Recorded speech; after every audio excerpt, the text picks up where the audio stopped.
Hi everyone, welcome back to another tutorial from Crazy Gamer. Today in this video, I'm going to be guiding you through how to link Doomsday Last Survivors to your Facebook account. If you're playing Doomsday Last Survivors and want to save your progress, unlock social features, or compete with friends, linking your game to Facebook ensures that your account is backed up and allows you to enjoy all social features without losing progress. So here's how you do it.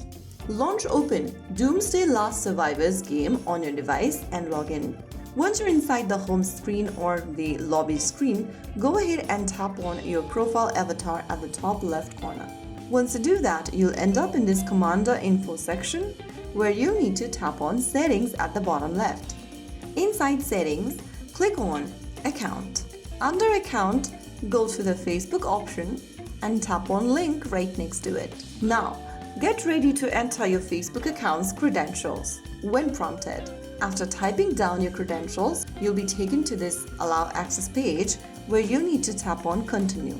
Wait for a few seconds and you have successfully linked Doomsday Last Survivor with your Facebook account. Once linked, you'll be able to see your information right next to Facebook option, and there you go.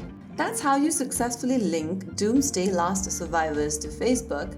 Now your game progress is safely backed up and you can enjoy social features like inviting friends, competing on leaderboards, and sharing your progress and achievements. If you found the video helpful, don't forget to like, share, and subscribe to our channel. I will see you again in the next episode. Thank you for watching.